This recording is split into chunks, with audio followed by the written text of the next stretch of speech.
Connie, thank you so much for taking time today to join me in our Learn to Listen series. I'm so happy to be here to talk about all the wonderful things that you talk about on this. Thank you. Well, it's been a joy just following you. We had the opportunity to meet a few years ago when I was up in Canada. And just then when I met you, there's just such a dynamic aspect of how God moves in and through your life. And I'm just honored to have you and so thankful for you to share your story. So I'll hush and just let you jump in and just share about your life and story and where God has moved and is moving today. So again, thank you. Oh, you're so welcome. I was just reflecting on that and how I started, my career as a pastor. Actually, I was a children's pastor in this little community in East Vancouver, which is full of poverty. And I remember I had just graduated from Bible college, and I thought I need to get out of the Christian bubble. And I had always wanted to take a hip hop class. And so there I ventured into my very first hip hop class at age 22, and I loved it. I also was quite a heavy girl. Growing up, I was bullied for my weight. And so part of me was there because I knew I needed some exercise. So it just seemed like a perfect fit. And while I was there, I connected so deeply with movement. I thought, this is what I've been waiting for. this is it right here. But then at the end of the class, they formed this circle. And in hip hop culture, it's a cipher. And in hip hop culture, in a class, you would go, share your movement with one another. And all I could think of was how embarrassed I was, how I just didn't want to go in the middle of the circle. I didn't want to be seen. I thought that people would be judging me.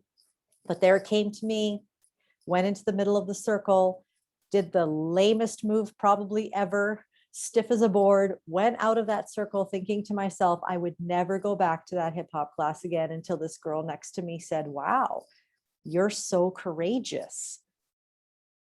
And something in me that moment clicked. I thought, you see courage, you don't see the fat girl. And that was the first time I think I had ever felt called forth. And it was the most beautiful experience. And I had a choice in that moment. I could either continue to move on with my life with this mindset of, you're just the big girl. You don't be seen, you don't be heard, you just hide. Or I could be courageous. And that's what God was saying. I really felt through this girl, he was saying that over my life. And so I left and I kept going back to that class and back to class. And meanwhile, I'm working with youth at risk, gang members, drug dealers, and there's little 5-footer me. And I'm thinking, I don't know how to connect with these people at all, most of them being male, some of them girls. So I started teaching them my hip hop moves and found that it connected so deeply with them. And then I opened my own dance studio actually in Vancouver it was in a big warehouse, and we would host battles and dance competitions. And then without even knowing it, I started teaching mental health and resilience to these youth through hip hop. And that began my journey of working in mental wellness through movement. Fast forward, I moved to my hometown of Calgary and didn't want to own a studio because I learned what that takes. And that's a lot of work. So I went into schools and I started using this idea of the circle to teach about bravery and mental health and resilience. And so I would set the students up. I would teach them all the foundations in breakdance or in popping or in house. And at the end, we would form this circle. And I would let them know that it's not about who's going in the middle. It's actually about what's going on the outside of the circle, because the outside of the circle creates. It either creates bravery through our focus and encouragement, like that girl speaking over my life, or we create more anxiety through our disengagement. What I noticed, I did this for 20 years, and what I noticed that when circles were attuned, when everyone was cheering one another on, I saw students with paralyzing anxiety go into the middle of the circle, and they were fearless.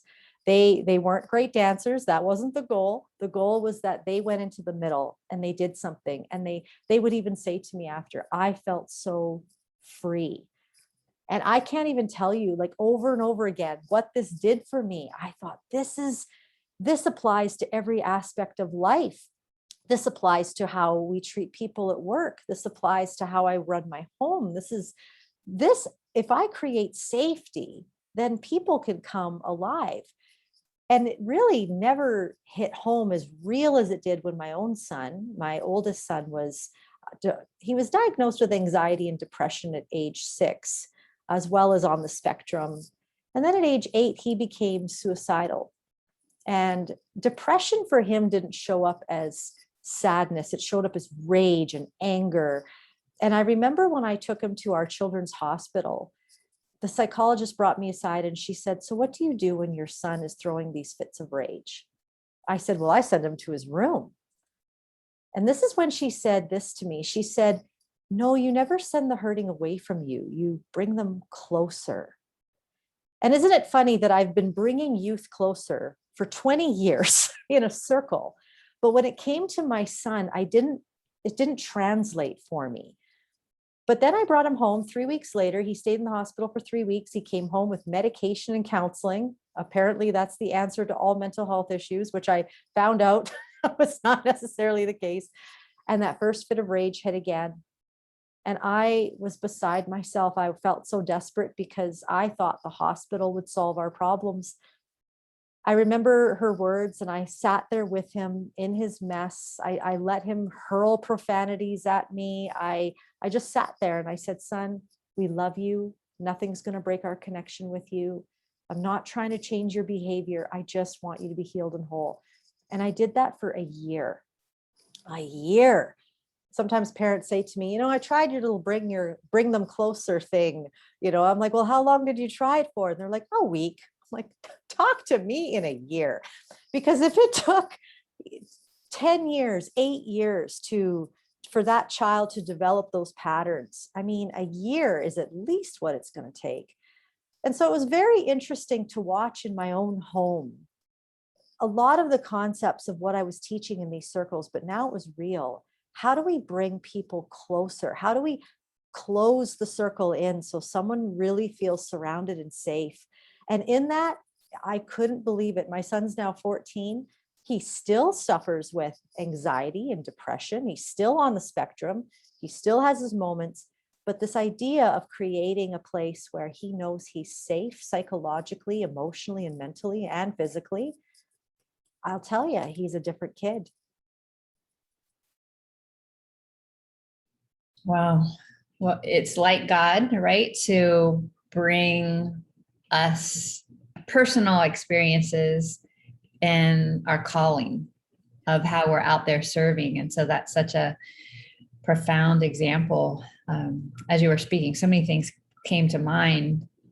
There was something that I read some years ago about a tribe in Africa. And when a person in that tribe would break their tribal ways or their laws or their rules, their guidelines, instead of sending that person away and punishing them, the first thing they would do was bring that person into a circle and put that person in the center of the circle and say all of these things about who they are in their core that are truth, that are good, that are noble, that don't align with that sin or that action that they happen to create or do that caused them to be outside of the tribal practice. And I just thought, how incredible is that often we do imprison, right? Or we do, punish by a disconnection or disassociation. So how powerful. And I know that just aligns with biblical principles of God's heart for us, right? God is going to draw near to us. Yes. I remember in those times when I would sit with my son and it just felt so chaotic and it felt so threatening. And even my own storm, as the storm is rising in him, the storm is rising in me, and I'm facing myself and I'm looking at in some ways, some of the things that I created in him, the reactions, I could see my fits of rage in him. And I remember in that exact moment, God said to me, I don't send you away. I bring you closer, and it's on my chest that you're healed. Yeah. Really blew me away. That's so good. Well, just with this Learn to Listen series, obviously the listening part, you've had to listen to God. And in particular, I'm just curious about the listening when you articulated, here I am, this, Caucasian, 5-foot powerhouse, and where you're serving probably wasn't in the environment that you grew up in or that was familiar in your culture.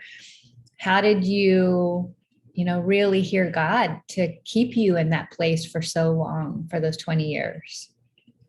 It's interesting how, we think we seek him and yet he seeks us. And if I could look back, I don't even really know, like, how did I even end up in that hip hop class? That's the leading of the Lord without me just thinking I had a fun idea. That was his leading. And I can just see in moments where his leading was there and I clued in after. Yeah. Yeah. I mean, my heart is positioned every morning. Lord, I'm here, send me. But it's interesting how he moves without you even knowing it. Yeah. Yeah. I think that's so powerful to learn at a really young age and also in a young place in faith, because what you just articulated really doesn't align with some Christian circles where it's like you have to hear the voice of God. And if it comes from you that it's this idea, then it's probably being filtered through this place of selfishness, as opposed to if God brings an idea to you, or you think I'm just having a good idea or a good thought, really, we can hold every thought captive to Christ. And so why is it that it has to be some kind of, like, I don't know, epiphany or a lightning or some kind of sign and wonder that then makes it God? And so I appreciate that a lot, because I'm in agreement with you that he puts good things within us. The Spirit of God dwells within. And so those good things are going to bubble out. Yeah. It's so true. And it actually creates more of a wonder in me. Yeah. To think that, because sometimes we can become a little, I know that some would say it's selfish to think of your own idea, but we can become a little bit religiously proud. Yeah. I heard from the Lord. Yes. Whereas instead, sometimes when he shocks you like that, you're like, wow, that clearly wasn't me. That was all him. That's the kind I like. Yeah, that's good. So you've been in different leadership roles through your life in your pastoral, titles, and also in the dance titles. And there's so many others as well.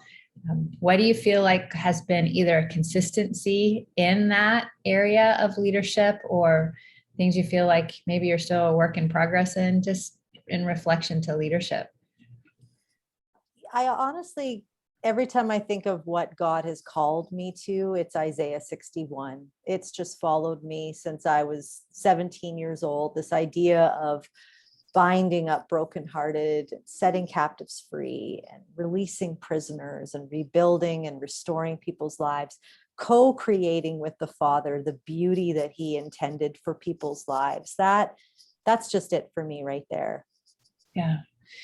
Yeah, that's beautiful. And I believe there's also this place of that God equips us along the way. And I think there's value in self-helps. I do believe there's great things in, psychologically learning particular ways that you operate, or our DNA, and other ways to cultivate particular practices in our life.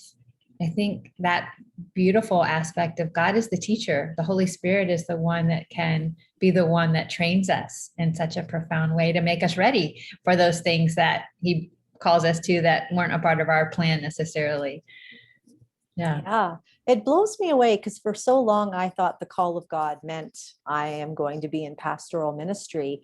And when I got there, I realized that a lot of times, and this isn't the case everywhere, but a pastor is an administrator of a building, and they're called to the sheep. And I am more of an evangelist, and I actually wasn't the best employee, if I could say that. I was never in the building. I was always out. And I think that for me to realize that the call of God doesn't necessarily mean pastor on me. I mean, now I'm working for this amazing coaching company that teaches people how to flourish in life. And yet my gift set has never been in a better place. Yeah, that's good. That's so good. Yeah. Would you speak towards what you feel like in particular, that verse, but how you've actualized it in mental health, emotional health? Because I know that's been a real beautiful area that God has trained you up in, and also allowed you to have impact in thousands of lives. So just, I'd love to hear, and even just in the context of what did it look like, mental health and wellness, 20 plus years ago, where are we today? Maybe where do you think we're going? I mean, there's a lot now around this whole area of emotional and mental wellness. It's so true. Well, and in Christian circles, you know, about 20 years ago, I would just think you need to pray more. And I'm a little embarrassed to say that, but that's where I was 20 years ago. We just need to pray it out. We just need to pray. And I believe in the power of prayer. I do believe that one of the things that got myself and my son through our deepest, darkest was the Lord. There's no doubt. Yeah. It's interesting, though, how he led me to read about a lot on mental health, especially this idea of attunement and how we rewire one another's brains. And as I'm reading this, there was some resistance. I remember a pastor's wife said to me, "So you go to the world for your answers?" No, I find that this interpersonal neurobiology of when I attune to you and listen to you, seek to understand you, that literally takes the wirings that have been created in you, it sets them apart, and they can create new wirings. I'm like, that is the glory of God. That is the glorious creator. It actually led me more to a deeper appreciation of God and his wonder and how he creates. I might have said to her that I'm glad the surgeon doesn't share your opinion. I don't need to read. I don't need to go to school. Just Jesus, take the wheel. Like, I think that, there is this area where sometimes he'll lead us to learn. And it felt weird for me. It felt different. But now I feel like, especially in society and church, we're realizing that we belong to God.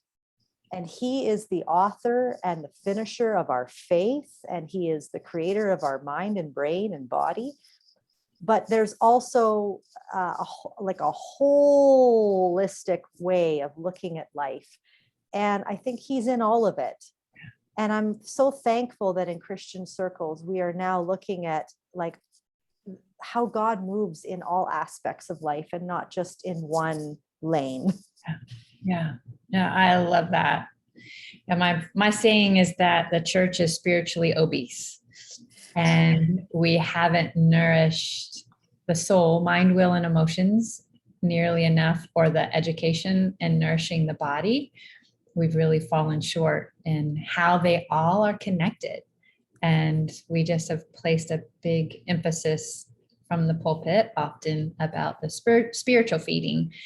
And I am so in agreement that we need to keep in the word, and that the word leads us and it's a light unto our path. And so I believe that, and yet not that, these other areas are to be fully neglected. So I appreciate you doing that work. And I know that it's a tough work, and it's a pioneering work, because even what you're doing, there has been a resistance, I believe, from what I know of in the church. When science, that word comes up in Christian circles, sometimes it feels like science is the enemy. And how have you been able to navigate? Because what you're saying is a part of God's creation and how he's made us, and how we can have that being attuned to one another and what happens physically, right? In proximity when you get close to someone else, and what fires and the synapses that occur. I mean, there's so much about that. And yet I believe the church, we get afraid of those kinds of things. So I'd love to hear how you have, because there's such an association to dance and all of what you're doing. So I'm like, wow, you're just in an amazing place in life. So share more. Well, I often find it interesting that the Lord will send the artists in front. Yeah. And so, yes, it's so true. Dancers have known about this attunement, whether they've called it that or not.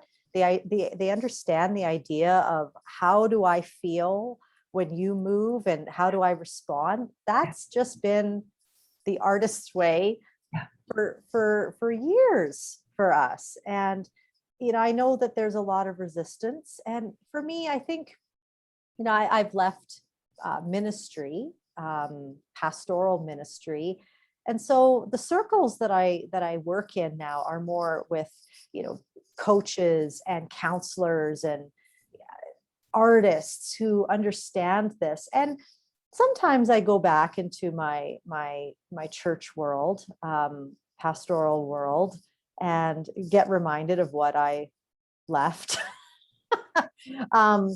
At the same time, I'm still plugged into a church, but they are of the same mind. I think sometimes I felt a little bit of a burden in some ways to go back and to maybe see if I could influence some change.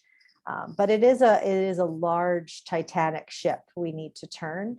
And I think that to put all of that Titanic on my shoulders, I've had to let that go, but to be open whenever God gives me opportunity to speak and to encourage and to uplift and even to meet people where they are and just call them forward. Yeah. Yeah. Well, it sounds like Jesus to me, right? Because Jesus definitely was in the realm of reaching out to the sinners and the tax collectors and those who might not have been revered in the, the Jewish tradition and understanding, really what is more of a spiritual way.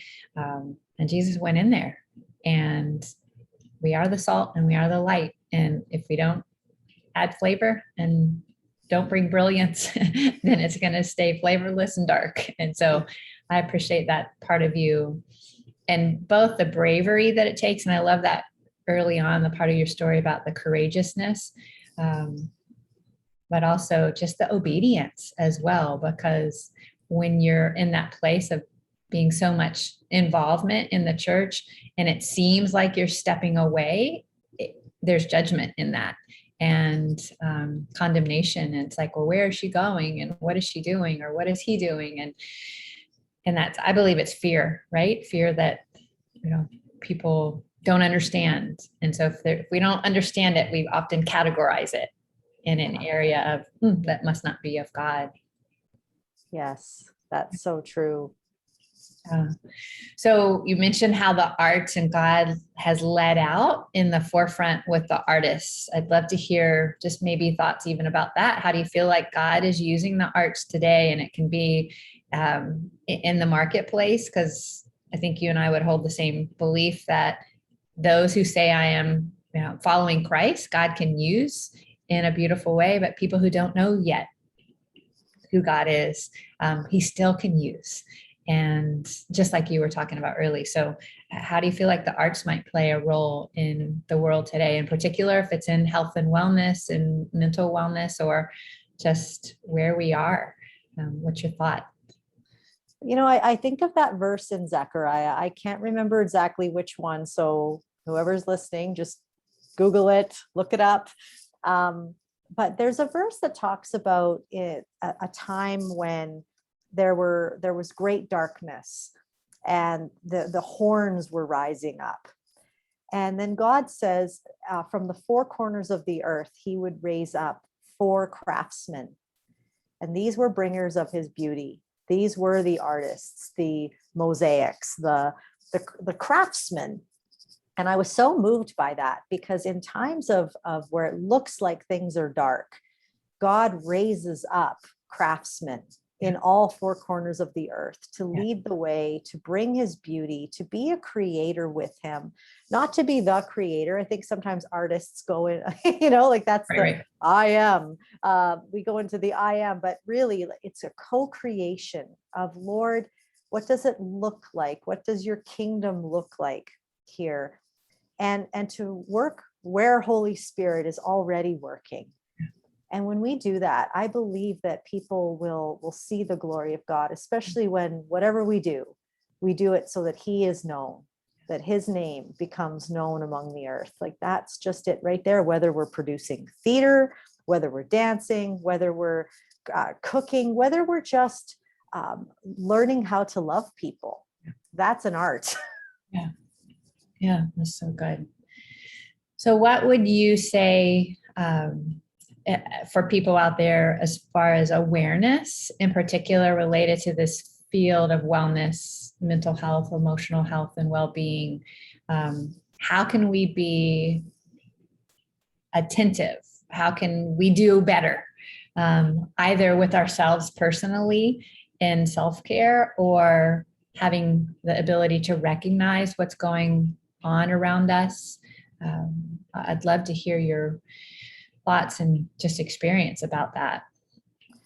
Sure. I think the first thing is to remember that, when we struggle mentally, that it's no respecters of persons. Sometimes we think because we are believers, we're exempt, or our children are exempt. And I think that was one of the biggest things I had to work through, that why my son?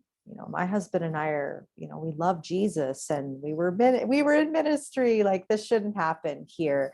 And just to realize that it sure does. I think a lot of times, at least for me in my house, it wasn't my son who had to change. It was me.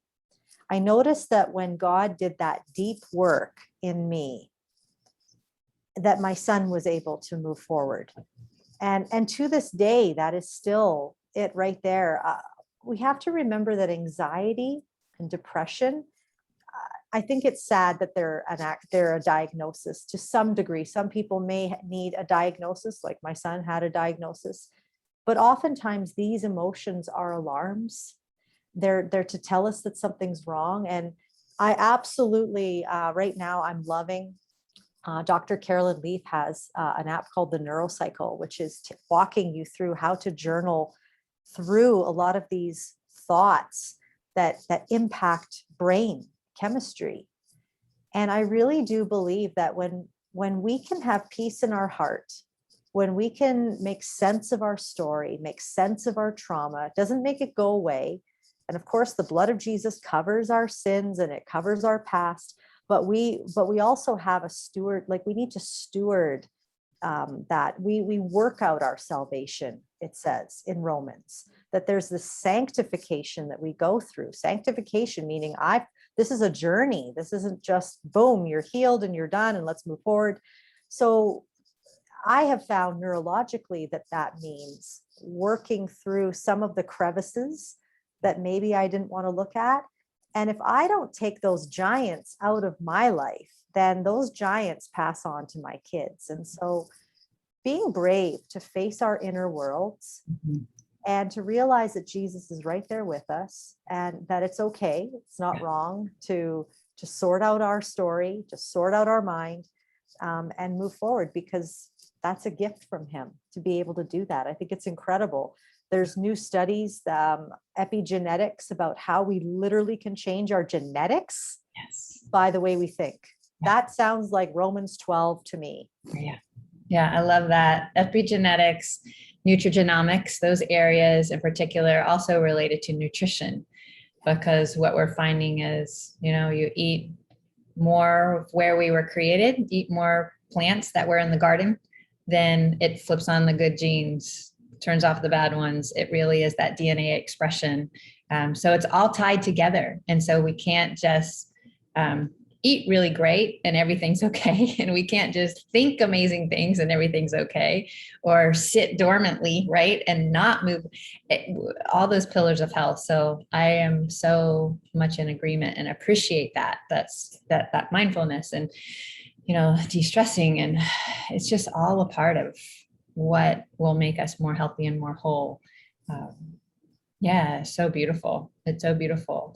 So how, just in closing, just when we're recognizing other people that we tend to either categorize, or we might feel afraid or feel ill-equipped to be able to interact or engage with, how do you, what words of wisdom or encouragement can you give? Because it's increasing all around us, mental challenges. Yeah. So what would you, how would you admonish us, encourage us? Isn't it interesting what brokenness does to us? We don't know how to handle our own, and we certainly don't know how to handle anybody else's. I mean, you're at work and you go to the coffee pot and someone says, well, feeling a little suicidal today. And you're like, cream or sugar? Like, we just don't know what to say. We freeze. I think that one of the biggest things I've learned, and this is actually from our Flourishing coaching certification, which actually equips people to know how to move, how to help someone move from languishing to being an overcomer. And this is the number one thing, is to create a place of safety, to realize, number one, you don't fix anyone. In fact, if you try to, you'll actually increase their mental health issue. But that empathy piece, to just know that sitting and listening is doing more than you know. While you're listening, inside their brain, all of their anxious thoughts that are just holding them captive are literally loosening as you listen. And if you're confused on something, or you're not sure, it's out of your context or out of your frame of reference, you just little simple statements like, wow, tell me more about that. Help me understand that. That must have been hard. Yeah. That right there could literally change the world. Yeah, that's so good. I did say in closing, but tell us one more thing. Tell us about this Flourishing. Explain a bit about that coaching and maybe how people can connect with you in that.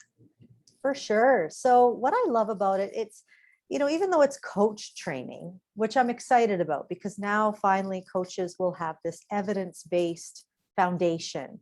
Before, we've never had that. It's based on just a framework that someone made. But this is scientifically and psychologically now grounded. What I love about it, though, for the average person, the parent who just has no idea how to help their young person, or an educator who's saying, I didn't sign up for this. I signed up to be a school teacher, not a mental health professional. For a leader in a church who is, what do we do with the mental health concerns of our congregation? This gives a framework, a 6-step framework that actually is for any leader, anyone who works with someone else. It's wonderful. It's done in a weekend. You get a certification, whether you choose to use it for anything else or not. It's just to be a better human. And I'm actually personally thankful, because I've been waiting 20 years for something for the average person. So you don't have to go get a degree in psychology. You can have tools to lead people well. Yeah, that's so good. Well, we'll make sure that, we'll add all of those connections and links so people can connect with you. Connie, it's just such a joy to hear your story. And I love so much about who you are. And I appreciate greatly the example, because sometimes we have a mindset, in particular for the younger viewers, that we think that I'm going to choose this pathway that God has called me to, and this is for my life. And that's pretty, grandiose to think that way. And yes, it's the pathway that I'm going to follow God. I'm going to follow Jesus. I'm going to commit my life to God. That's non-negotiable.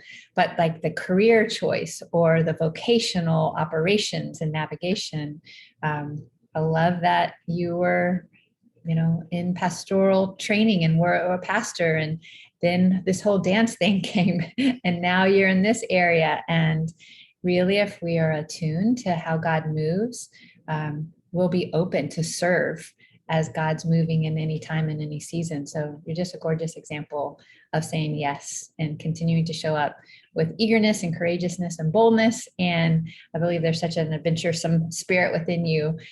So thank you for your faithfulness, my sister. I appreciate that. And know many, many, many, many have been greatly blessed by you and your yes. Thank you, Cynthia.